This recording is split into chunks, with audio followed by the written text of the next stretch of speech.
Bueno, vamos a empezar con el tema primero de la asignatura Filosofía de la Ciencia, que son los orígenes de la filosofía de la ciencia con el Círculo de Viena. Pero antes de entrar en materia en este primer tema, presentaros en una diapositiva un pequeño resumen de lo que serían las cuestiones fundamentales que vamos a ver a lo largo de todo el curso. Es decir, las cuestiones fundamentales que se ha planteado la filosofía de la ciencia a lo largo de su historia, desde los orígenes en el Círculo de Viena hasta la actualidad. La primera cuestión que vamos a plantearnos es si la ciencia es especial en algún sentido. Es decir, si hay características que definen a la ciencia y la distinguen de otras formas de conocimiento o de otros ámbitos culturales.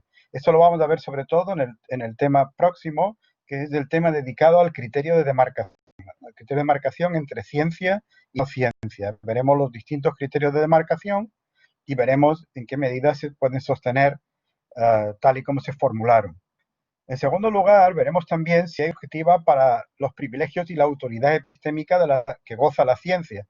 Es indudable que en las sociedades contemporáneas la ciencia goza de esa autoridad epistémica, que los expertos tienen un papel fundamental a la hora de tomar medidas que afectan a los ciudadanos de muchas cuestiones, desde la pandemia que estamos padeciendo hasta cuestiones de tipo social o de tipo médico.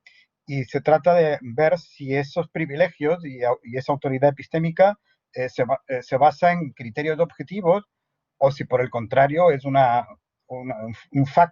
factum social que no tiene demasiadas garantías, como por ejemplo podría mantener Paul Feyerabend.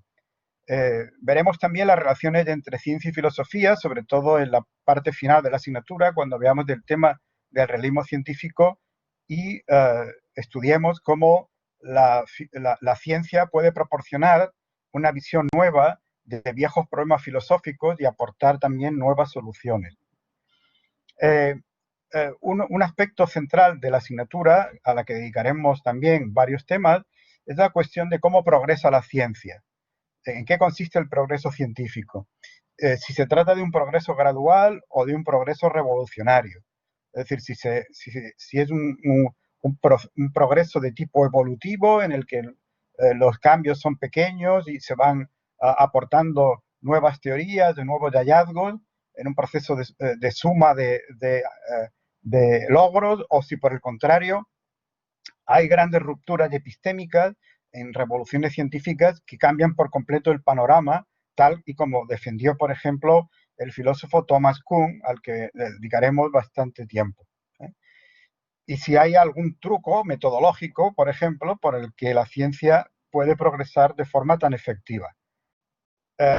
Otro aspecto central dentro del progreso científico, que también consideraremos con detenimiento, es el papel de la racionalidad en ese progreso. Es decir, este progreso se puede considerar como un progreso racional, estrictamente racional, en el que únicamente intervienen factores internos a la propia ciencia y la relación que puedan tener las teorías con la evidencia empírica, o por el contrario, en ese progreso científico, en ese cambio de teorías, intervienen también factores sociales, factores externos a la propia ciencia, externos en el sentido de que no tienen que ver con la relación directa entre el contenido de las teorías científicas y la evidencia empírica. Y luego, de nuevo, también a lo largo del tema final, trataremos del objetivo de la ciencia, aunque iremos viendo también esto en otros temas. Si hay un objetivo único o al menos el más importante en la investigación científica y cuál sería ese objetivo. Estas serían las cuestiones fundamentales. Esto no quiere decir que sean las únicas cuestiones que se haya planteado la filosofía de la ciencia a lo largo del siglo XX y lo que llevamos del siglo XXI, pero sí son las fundamentales y os las pongo aquí para que tengáis una referencia que os guíe sobre cuáles son los asuntos fundamentales que nos van a interesar a lo largo de todos estos temas. ¿De acuerdo? Muy bien, pues con esto empezamos propiamente con el contenido del tema 1 del origen de la filosofía de la ciencia en el Círculo de Viena. Esto es un índice de lo que voy a decir en este tema. Hablaré en primer lugar de los antecedentes filosóficos del Círculo de Viena, en segundo lugar del contexto científico, en tercer lugar de eh, los miembros del Círculo de Viena y de las ideas centrales. Eso lo desarrollaré en el punto siguiente, la filosofía del Círculo de Viena, y luego hablaré brevemente de cómo se disuelve el Círculo de Viena y de cuál ha sido su influencia posterior.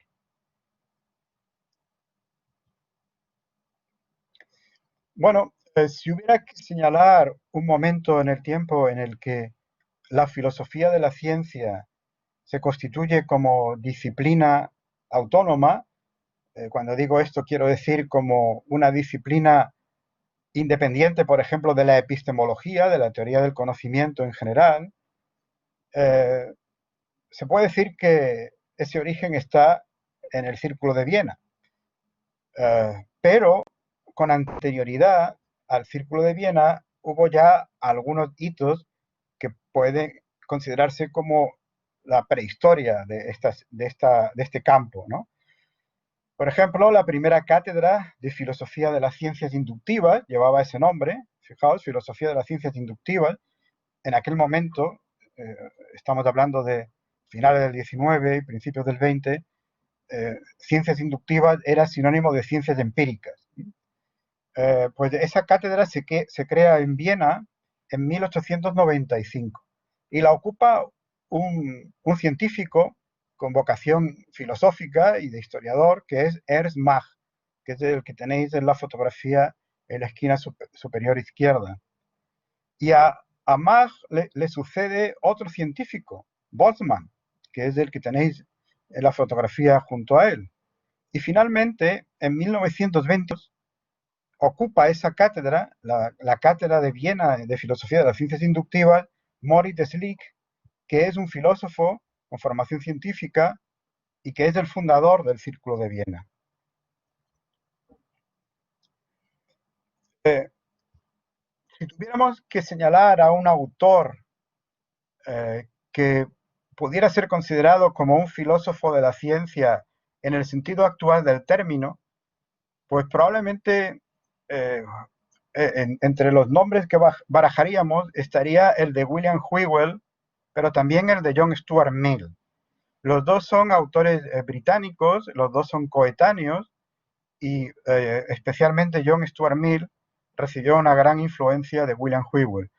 ¿Por qué digo que William Whewell se puede considerar como un filósofo de la ciencia en el sentido actual del término?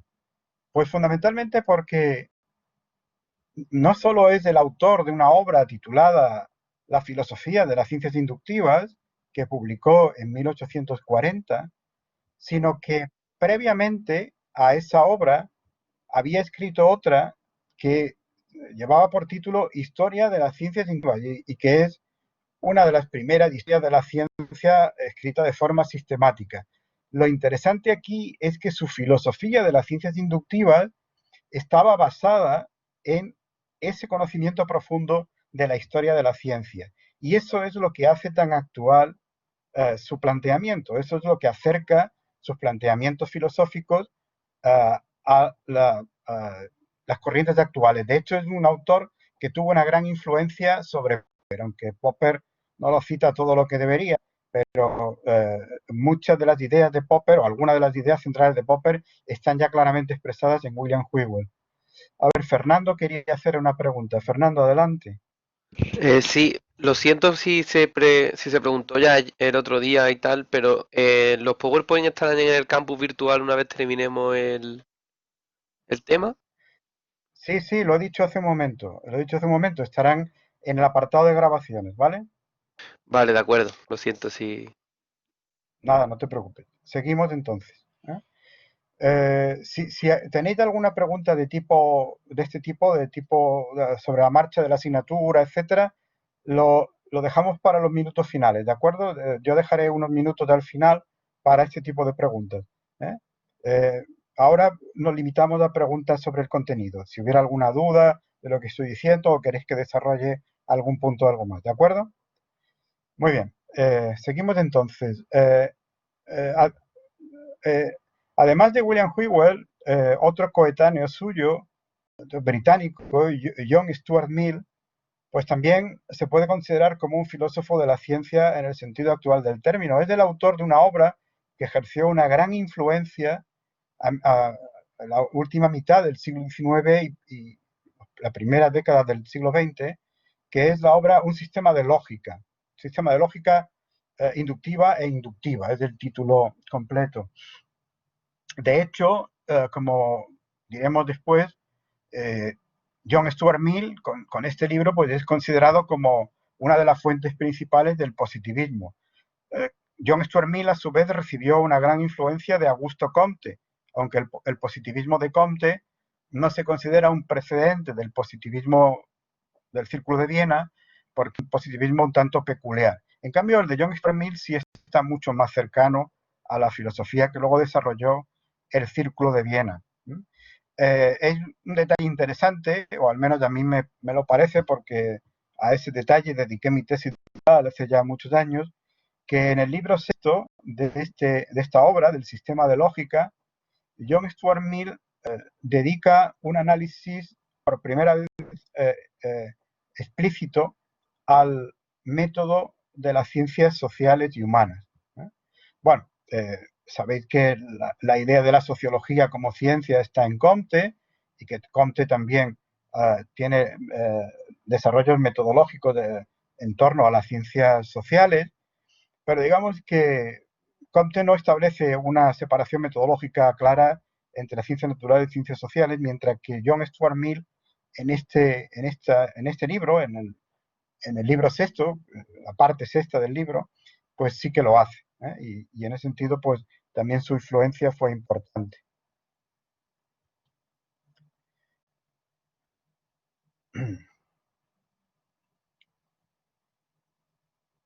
Eh, bueno, el primer párrafo de esta diapositiva son cosas que os acabo de decir, pero aunque estos dos autores serían claramente reconocibles como filósofos de la ciencia en el sentido actual del término, no son los primeros que reflexionan sobre las ciencias desde un punto de vista metodológico o desde un punto de vista lógico o desde un punto de vista metafísico. ¿Eh?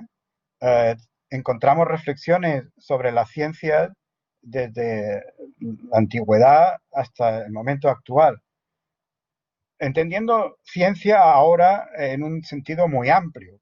Como sabéis, pues para algunos autores no tendría sentido hablar de ciencia propiamente dicha más que a partir del siglo XVI-XVII con la revolución científica que conduce a la ciencia moderna.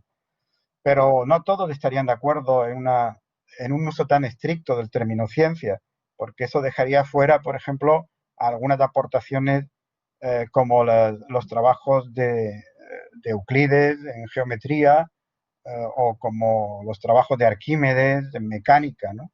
Eh, y otros que se podrían citar de la antigüedad, ¿no? Y que encajarían perfectamente en una historia de la ciencia.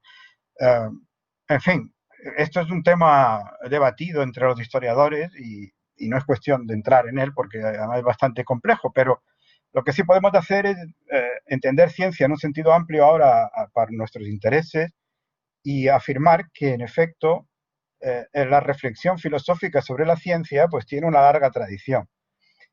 En Aristóteles tenemos los segundos analíticos, que son los tratados de Aristóteles sobre, podríamos decir, el método científico, la inducción, la deducción, y, en fin, los procedimientos que llevan a elaborar un conocimiento firme, ¿no? El Novum Organum de Bacon se puede considerar también una reflexión filosófica sobre el método científico. En este caso, Bacon lo que hace, como recordaréis de otras asignaturas, es criticar el uso que habían dado a lo largo de la Edad Media de la silogística aristotélica y defender el método inductivo como auténtico garante del progreso en los conocimientos. También Galileo dedica algunas reflexiones al método científico sobre los trabajos que va realizando, y lo mismo sucede con Descartes. Ahí os he puesto una foto para que veáis las paradojas que tiene la historia y cómo a veces separamos cosas que no deberían estar tan separadas. Me refiero a la ciencia y a la filosofía. Nosotros, los filósofos, los que nos dedicamos a la filosofía, estudiamos el discurso del método como el libro fundacional de la filosofía moderna. Y cuando lo leemos en ediciones en las que aparece únicamente el discurso del método. Pero si os fijáis en la publicación original, que es esta que tenéis ahí, Descartes escribe el discurso del método como un tratado metodológico previo a tres tratados científicos, breves, pero tres tratados científicos: la dióptrica, los meteoros y la geometría.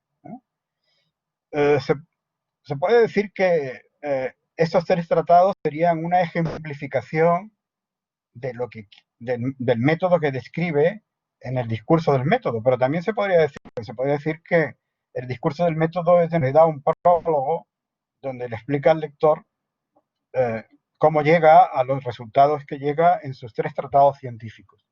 Así que, si os fijáis, el libro fundacional de la filosofía moderna en realidad es un libro en el que se introducen tres tratados pioneros en la ciencia elaborados por Descartes. En Newton también encontramos párrafos dedicados a cuestiones metodológicas, en Hume igualmente, sobre todo en lo que se refiere a las ciencias humanas, y también en Kant. Esto que os digo ahora os puede sonar paradójico, pero en realidad la crítica de la razón pura se podría entender como un libro de filosofía de la ciencia. Ya sé que estoy forzando un poco los términos y que desde un estricto rigor histórico no sería exactamente así, pero fijaos, en realidad, ¿cuál es el problema que se plantea Kant en la crítica de la razón pura? Pues Kant, por un lado, es consciente del enorme rigor y fundamentación que tiene la física que ha elaborado Newton. Se da cuenta que ahí hay unos conocimientos muy firmes, más firmes de lo que se había conseguido por cualquier otra persona hasta ese momento. Pero por otro lado, como él mismo confiesa, Hume le había despertado de su sueño dogmático. Le había enseñado que sobre cuestiones empíricas no cabe conocimiento absolutamente firme, no cabe tener una certeza total. Ahí habría, por lo tanto, un aparente conflicto. Hume dice que sobre cuestiones empíricas no puede haber un conocimiento eh, con una fundamentación absoluta, y por otro lado tenemos la física de Newton, que parece tener esa fundamentación tan exigente. ¿Cómo solucionar la cuestión? Bueno, es lo que se plantea Kant en la crítica de la razón pura. Esa es la temática de la crítica de la razón pura. Y como recordaréis, pues la solución que da Kant es la de afirmar que es posible tener un conocimiento tan firme en la física porque está basada en juicios sintéticos a priori. De manera que va un paso más allá de Hume sin caer en el escepticismo de Hume. Bueno, estas reflexiones filosóficas, sin embargo, o bien constituían una propedéutica para tratados científicos, como en el caso del discurso del método, o bien trataban a la ciencia como un aspecto particular de un análisis del conocimiento en general. Y por lo tanto, aunque son referentes históricos que conviene conocer, digamos que no lo encuadraríamos como trabajos estrictamente de filosofía de la ciencia en el sentido actual. Entre las cuestiones determinantes en el surgimiento de la filosofía de la ciencia, con el Círculo de Viena, es muy importante señalar lo que ocurrió en la física justamente a comienzos del siglo XX.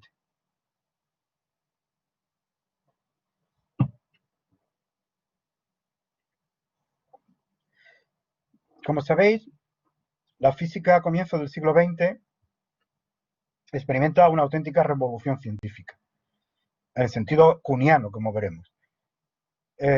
Surgen dos grandes teorías nuevas que desmontan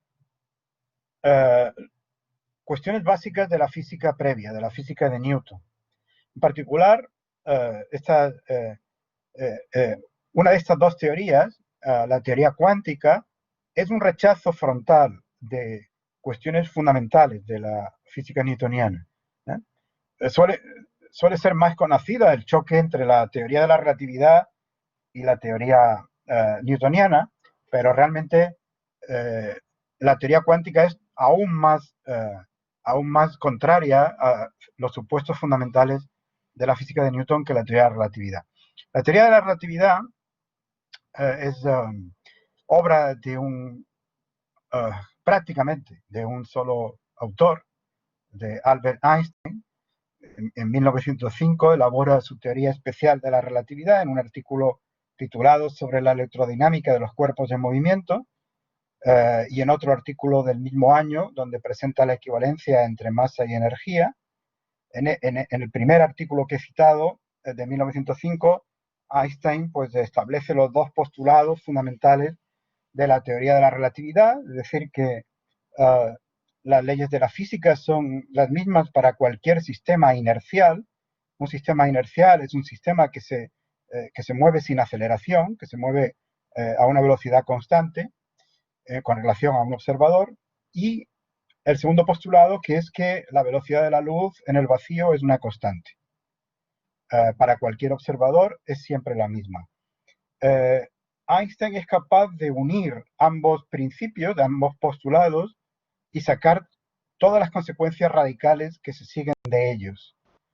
Y entre las consecuencias radicales que se siguen de ellos y que Einstein saca sin ningún pudor, está el hecho de que, asumiendo esos dos postulados, entonces el espacio y el tiempo no pueden ser absolutos, como decía la física de Newton, sino que deben ser dependientes del observador. Es decir, que en función del sistema en el que esté un observador, medirá de una cierta manera el espacio y de una cierta manera el tiempo, y no coincidirá con el modo en que lo mide otro observador en otro sistema inercial. Si habéis visto los vídeos que os dejé en el campus virtual, pues esto lo tendréis fresco y os sonará todo esto que os digo. En cuanto a la teoría cuántica, pues digamos que la primera piedra de esa teoría la pone Max Planck en 1900. El propio Einstein en 1905 también hace una aportación, explica el efecto fotoeléctrico mediante una aplicación de la teoría cuántica a la luz, una cuantificación de la luz, y postula la existencia de los fotones como cuantos de luz. Pero sobre todo el desarrollo lo hacen físicos como Niels Bohr, Heisenberg, Schrödinger y Born, fundamentalmente. También de Broglie hizo aportaciones importantes. Bueno, por cierto, como veis, he mencionado ya 3 artículos de Einstein de 1905 que fueron fundamentales para revolucionar por completo la física del siglo XX, ¿no? El de la electrodinámica de los cuerpos en movimiento, que es donde establece la teoría de la relatividad especial, el de la equivalencia entre masa y energía como una consecuencia de la relatividad, y este tercero sobre el efecto fotoeléctrico. Publicó otros 2 más ese mismo año. Publicó un total de 5, y los otros 2 no se suelen citar, pero fueron también fundamentales en el avance de la física. En uno de ellos estableció de manera ya definitiva, por si quedaban dudas, la existencia de los átomos, explicando el movimiento browniano a partir de la idea de los choques entre moléculas, y en otro, en el quinto, hizo un cálculo del número de Avogadro más exacto que los que se habían hecho hasta ese momento. Bueno, pues la teoría cuántica choca más con la física newtoniana porque mientras que la teoría de la relatividad sigue siendo todavía una teoría determinista, como lo era la física newtoniana, al menos para la mayoría de los autores, la teoría cuántica introduce una indeterminación intrínseca en la naturaleza. Es decir, por explicarlo de una forma clara y contundente, según la teoría cuántica hay fenómenos en el mundo cuántico, en los sistemas cuánticos, hay fenómenos que se producen de forma intrínsecamente aleatoria, de forma espontánea, de forma que no tienen causa, no son sucesos incausados. ¿eh? Esto sí que es algo que choca frontalmente con la visión determinista de la física previa establecida por Newton y todos los físicos que trabajaron en ese paradigma newtoniano. Bueno, ¿qué ocurrió entonces? Estos cambios tan importantes de la física mostraron que la visión epistemológica prevaleciente hasta ese momento no era adecuada para estaba viendo. Parece que hay una pregunta de David. Dime, David. Sí, mi duda era si podría usted refrescarme la idea de la ciencia determinista, ¿a qué se refería? Bueno, el determinismo, como bien establece Laplace, es la idea de que dado un estado de la materia, en un momento dado del tiempo, se pueden calcular con total seguridad los pasos siguientes en el despliegue de esa materia de acuerdo con las leyes científicas. Es decir, las leyes científicas permiten explicar todos los procesos que ocurren en la naturaleza de forma determinista, de forma que no hay ningún lugar para el azar o para la indeterminación, sino que conociendo las leyes de la ciencia, las leyes de la naturaleza, podríamos decir, mejor, conociendo las leyes de la naturaleza y conociendo todos los datos de un estado inicial de un sistema material, se puede predecir perfectamente cualquier momento posterior en el despliegue de los procesos que afectan a ese sistema material. Y lo mismo hacia el pasado, hacia atrás. Se puede retrodecir con total seguridad cuáles habrían sido los estados previos de esos sistemas materiales que han llevado al estado presente. ¿De acuerdo? Es decir, obviamente, como decía Laplace, el ser humano tiene una mente limitada, no todas las leyes de la naturaleza y no puede tener todos los datos iniciales de un sistema físico, porque suelen ser muy complejos en algunos casos, y entonces habrá un elemento de incertidumbre, pero debido únicamente a la limitación de la mente humana. Si una mente infinita, lo que se conoce como el demonio de Laplace, tuviera todas las leyes bajo su conocimiento y todos los datos posibles sobre un estado inicial determinado del cosmos, esa mente infinita podría calcular perfectamente cualquier estado posterior. Esta idea de este determinismo físico es lo que se viene a romper con la teoría cuántica, aceptando que pueda haber fenómenos intrínsecamente aleatorios, como puede ser la desintegración de un átomo radioactivo. Creo que con eso contesto a la pregunta. Bueno, como decía, estas teorías científicas no parecían encajar muy bien con ideas epistemológicas prevalecientes, sobre todo en el mundo de habla alemana, ¿no?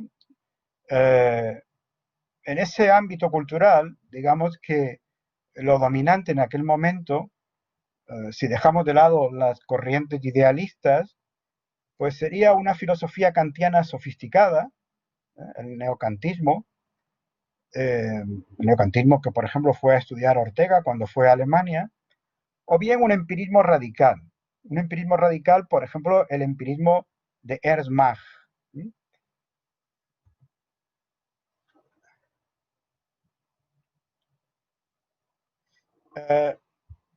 Estas dos teorías nuevas en la física pusieron de relieve dos hechos que no podían ser bien explicados desde la perspectiva de estas teorías epistemológicas. El primer hecho es que la teoría más sólida conocida hasta ese momento, como había enfatizado Kant, es decir, la mecánica de Newton, pues no era una verdad definitiva, no era un conocimiento tan firme y tan sólido como se pensaba, sino que había sido sustituida, al menos en algunos aspectos centrales, por una nueva física que chocaba con cuestiones fundamentales, ¿no? Por lo tanto, si había habido por parte de los kantianos alguna pretensión de basar en la física de Newton nuestro conocimiento válido a priori, por ejemplo, estableciendo que las formas a priori de la sensibilidad, como son el espacio y el tiempo, tienen que tener características newtonianas necesariamente, porque precisamente son universales, por esa razón, pues esa fundamentación fallaba. Fallaba porque precisamente la nueva física, las nuevas teorías físicas ponían en cuestión que el espacio y el tiempo newtoniano fueran tan universales como se pretendía. Eso lo vio claramente el positivismo, que es la filosofía del Círculo de Viena. Otro hecho importante tardó más en ser completamente asimilado por la filosofía de la ciencia. Otro hecho es un hecho que Einstein había resaltado mucho. Hasta ese momento había una tendencia muy fuerte a pensar que el método científico era el método inductivo, entendiendo además el método inductivo como una realización sobre observaciones. Bueno, estoy simplificando mucho, ¿no? Bacon había ya propuesto formas de inducción mucho más complejas y John Stuart Mill propone para las ciencias sociales el método deductivo, es decir, que no era un inductivismo tan ingenuo y tan simple, pero digamos que de una forma genérica se podría decir que se identificaba el método científico con el método inductivo, entendiendo además el método inductivo casi como un procedimiento algorítmico, es decir, como un procedimiento en el que el científico lo que tenía que hacer es trabajar con paciencia a partir de datos y de observaciones. Todavía hay mucha gente, creo, que tiene esa imagen de la ciencia, ¿no? Y es una imagen equivocada. Es una imagen equivocada porque como se vio en ese momento, y particularmente por parte de Einstein, pero también de los creadores de la teoría cuántica, la creatividad humana fue fundamental para elaborar estas teorías. Esas teorías no se elaboraron aplicando el método inductivo en un sentido estricto. No se partió de observaciones y a partir de esas observaciones se generalizó y se obtuvieron nuevas leyes. De ninguna manera. Lo que hizo Einstein y lo que hicieron todos los físicos creadores de la teoría cuántica fue siempre arriesgarse a la hora de elaborar ideas nuevas, ideas que eran discutibles, que no se sustentaban tan claramente los hechos como podrían parecer las viejas ideas, ¿no? Al menos en un principio. Es decir, que se trataba de hipótesis arriesgadas, que iban siempre más allá de los hechos bien establecidos, pero que sus creadores estaban seguros de que, bueno, seguros, tenían la esperanza de que esas hipótesis arriesgadas podían dar una explicación más satisfactoria de los fenómenos. Einstein lo dice claramente, dice que los principios de la física son invenciones libres del intelecto humano y no acciones obtenidas a partir del análisis de los datos de la experiencia. Bueno, esto significa, simple y llanamente, que la imagen inductivista de la ciencia que había prevalecido hasta ese momento no podía ser tampoco correcta.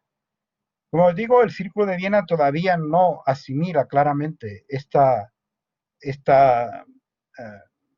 consecuencia de la revolución científica del siglo XX, la revolución en la física, Pero Popper sí lo hará, ¿eh? Y veremos cómo Popper subraya, estaba impresionado además por los trabajos de Einstein, subraya este hecho, el hecho de que las teorías científicas son siempre hipótesis arriesgadas, las buenas teorías científicas, ¿no?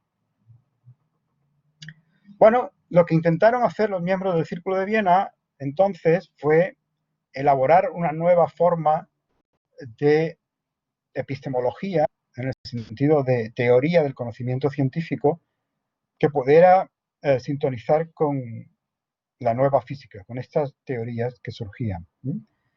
Eh, fue un proceso que llevó su tiempo y como acabo de decir, pues, probablemente hasta Popper no se puede afirmar que se hubieran asimilado todas las consecuencias de esa revolución en la física. Bueno, el Círculo de Viena fue un grupo de científicos y de filósofos, científicos con vocación filosófica o con interés filosófico, y filósofos, algunos de ellos con formación científica, que se empezaron a reunir en Viena a partir de 1924 en torno a la figura de Moritz Schlick. En 1924, al menos de forma pública y reconocida. Entre los miembros más destacados del Círculo de Viena se suele citar siempre a Rudolf Carnap, que era físico y probablemente es el autor más influyente de todos los miembros del Círculo, a Herbert Feigl, a Friedrich Waismann, Hans Hahn, que era matemático, Gustav Bergmann, Karl Menger, el lógico Kurt Gödel, el autor del famoso teorema de Gödel, del que habréis oído hablar, Philipp Frank y Otto Neurath. He subrayado también el nombre de Neurath porque es un autor que cada vez se revaloriza más. Él tenía formación de sociólogo y sobre todo le interesaban las ciencias sociales, los aspectos metodológicos de las ciencias sociales, ¿no? Y digamos que Carnap y Neurath serían las figuras probablemente más influyentes, ¿no? Y el nombre de Neurath ha ido creciendo con los años. Karl Popper no perteneció nunca al círculo, pero mantenía contacto con algunos de sus miembros y sus trabajos se discutieron en el Círculo de Viena. Él recibió comentarios y eso le ayudó también a la hora de elaborar su obra. Hay paralelismos y hay discrepancias entre la filosofía de Popper y la filosofía del Círculo de Viena. En el manual que os he recomendado para la asignatura, el manual que yo escribí, pues en una nota a pie de página, una comparación entre las similitudes y las diferencias de los planteamientos de Popper y del Círculo de Viena. Desde el punto de vista filosófico, el Círculo de Viena recibió la influencia en primer lugar, de Ernst Mach, el primero que ocupó la cátedra de Filosofía de las Ciencias Inductivas en Viena y que, como os he dicho, pues era físico. Era físico, pero también tenía intereses filosóficos. Y él había elaborado una filosofía fenomenista de corte empirista radical. Ese empirismo radical fue muy influyente y es desde ahí, desde esa tradición, desde la que el Círculo de Viena hereda las ideas del positivismo de John Stuart Mill, por ejemplo. También los miembros del Círculo de Viena estaban muy impresionados por los avances de la lógica matemática y de la filosofía del lenguaje que habían hecho Gottlob Frege, Bertrand Russell y Ludwig Wittgenstein. Digamos que lo que más personaliza la filosofía empirista radical del Círculo de Viena es este interés por la lógica. En otros aspectos, digamos, heredaban esa tradición del empirismo o del positivismo que ya se había dado previamente en otros países como Gran Bretaña o Alemania o Austria. Pero lo novedoso aquí es el modo en que asimilan el surgimiento de la lógica matemática. Sobre todo el modo en que es formada por Frege, pero más en especial por Bertrand Russell y Alfred North Whitehead en sus famosos Principia Mathematica, que se puede considerar la formulación inicial de la lógica matemática en la forma actual, ¿no? Y también, bueno, la filosofía de Wittgenstein, el primer Wittgenstein, el Wittgenstein del Tractatus, le impresionó bastante. Lo que ocurre es que probablemente interpretaron mal el pensamiento de Wittgenstein en el Tractatus, porque ellos consideraban que el mensaje que Wittgenstein estaba transmitiendo encajaba perfectamente con sus planteamientos empiristas radicales, pero, en fin, hoy día sabemos que Wittgenstein no lo veía de esa forma y que la mayor parte de los intérpretes consideran que esa interpretación es errónea. Entonces fue leído y trabajado en el círculo y por Wittgenstein tenían una gran admiración.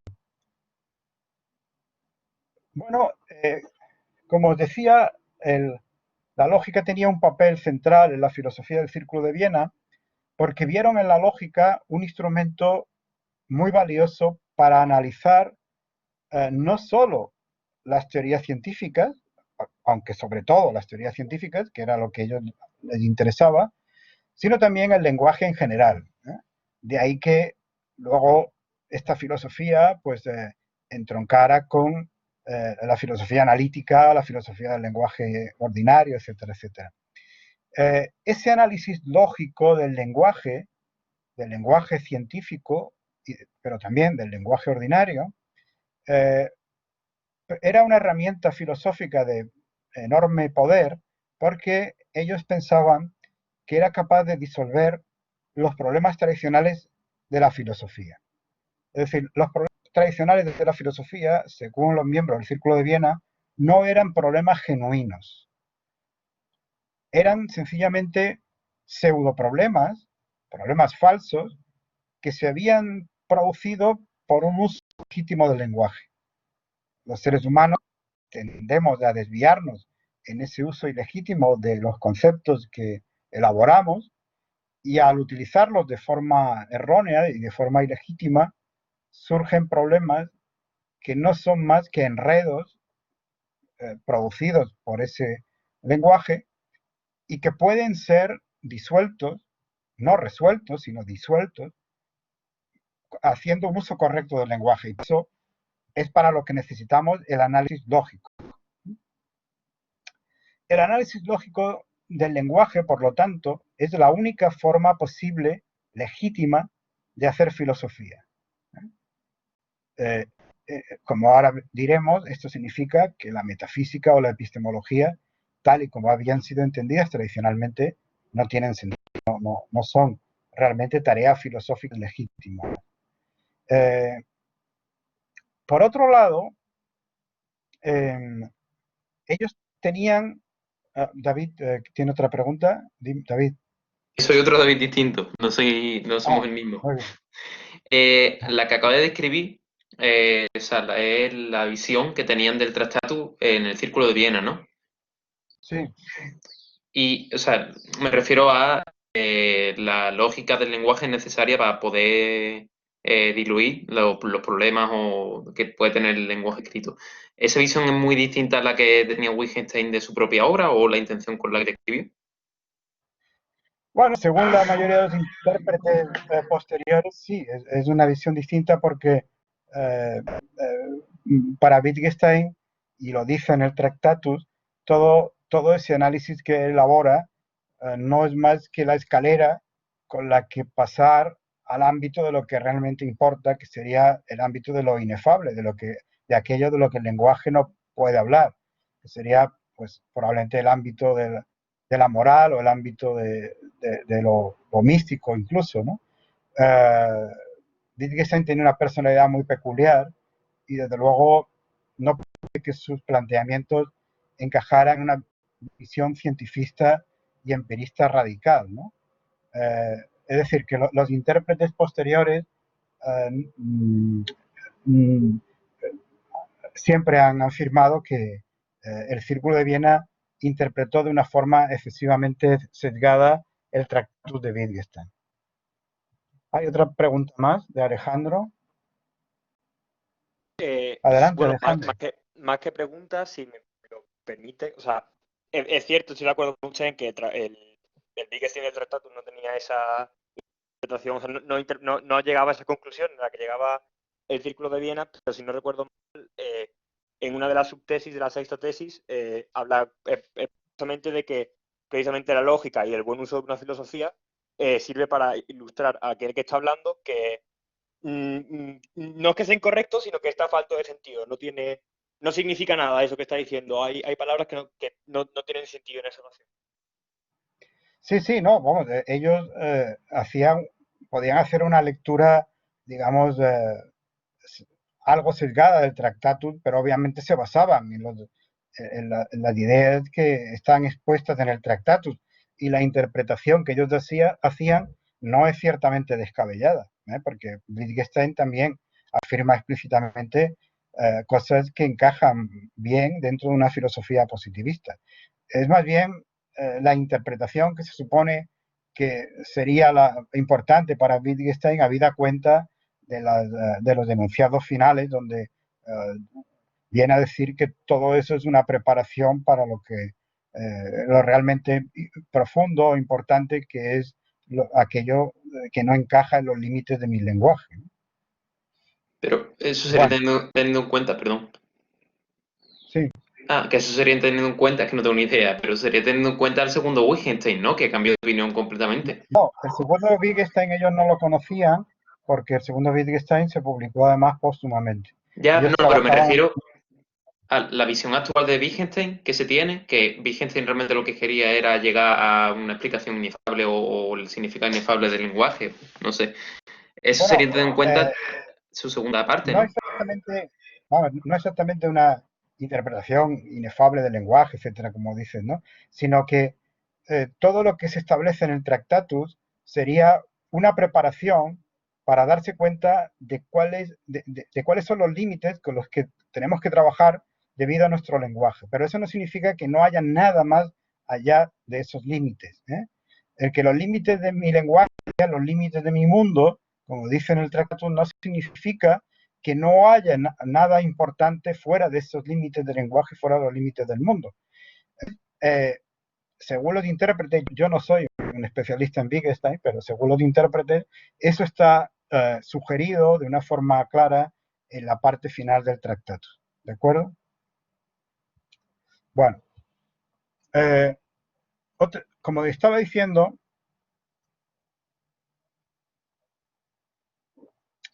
otra de las diferencias importantes del Círculo de Viena con respecto al empirismo tradicional es el modo en que conciben la lógica y la matemática. Para el empirismo tradicional, pensemos por ejemplo en John Stuart Mill, la lógica y la matemática son también ciencias basadas en la experiencia.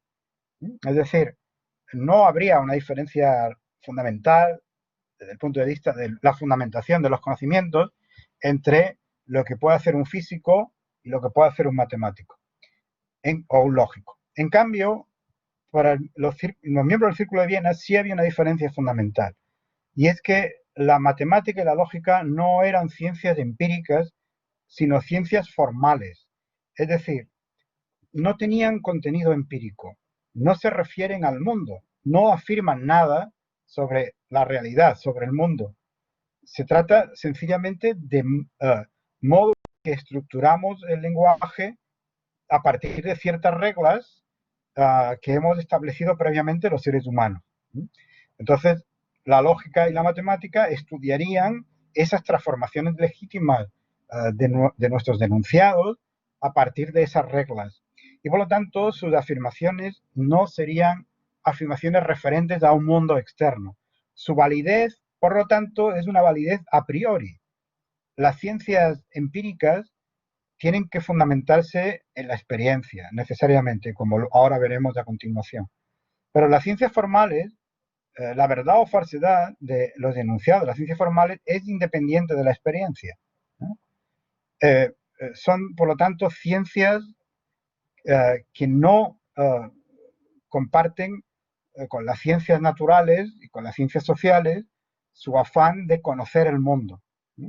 Por eso, a partir de ese momento, la dejamos de lado y todo lo que vamos a decir se refiere únicamente a las ciencias empíricas, es decir, a las ciencias naturales y a las ciencias sociales, que sí tienen la vocación de ampliar nuestros conocimientos sobre la realidad, sobre el mundo.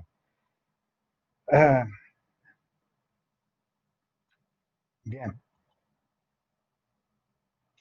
Bueno, la presentación en sociedad del Círculo de Viena se hizo en 1929 con ocasión de un congreso sobre ciencias formales que hubo en Viena, y para la ocasión Hans Hahn, Otto Neurath y Rudolf Carnap prepararon un manifiesto, que era la época de los manifiestos artísticos, ¿no?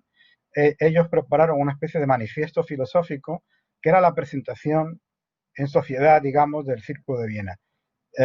Esa pequeña obra llevaba por título La concepción científica del mundo, el Círculo de Viena. El título lo dice todo, ¿no? La concepción científica del mundo. Tenéis en el campus virtual ese manifiesto traducido al español. En ese pequeño trabajo, ellos mismos definen qué se ha de entender por esa concepción científica del mundo, ¿no? Esa concepción científica del mundo se caracteriza, dicen, por dos rasgos. Primero, es empirista y positivista. Solo hay conocimiento a partir de la experiencia que descansa en lo inmediatamente dado. Esto marca los límites del contenido de la ciencia legítima. Segundo, la concepción científica del mundo se caracteriza por la utilización de un cierto método, a saber, el análisis lógico. El objetivo del esfuerzo científico es de alcanzar la meta, la ciencia unificada, mediante la aplicación del análisis lógico al material empírico. En esta frase tenéis un resumen de lo que fue el Círculo de Viena. Es un movimiento empirista y positivista. Todo conocimiento descansa en la experiencia, en lo inmediatamente dado, es decir, en los fenómenos. Luego veremos el próximo día ya que hubo discusiones sobre la matización exacta de esto. Y en segundo lugar, el análisis lógico como el método para ir depurando de pseudoproblemas la filosofía. Y el objetivo, dicen ellos, el objetivo final es conseguir una ciencia unificada, es decir, es conseguir todas las ciencias aparezcan como un único conocimiento, una única forma de conocimiento, con un lenguaje común, con un lenguaje intertraducible y con una estructura, digamos, armónica. Ese proyecto de la ciencia unificada fue uno de los objetivos centrales del Círculo de Viena, como también diremos. Bueno, voy a dejar aquí ahora la explicación del tema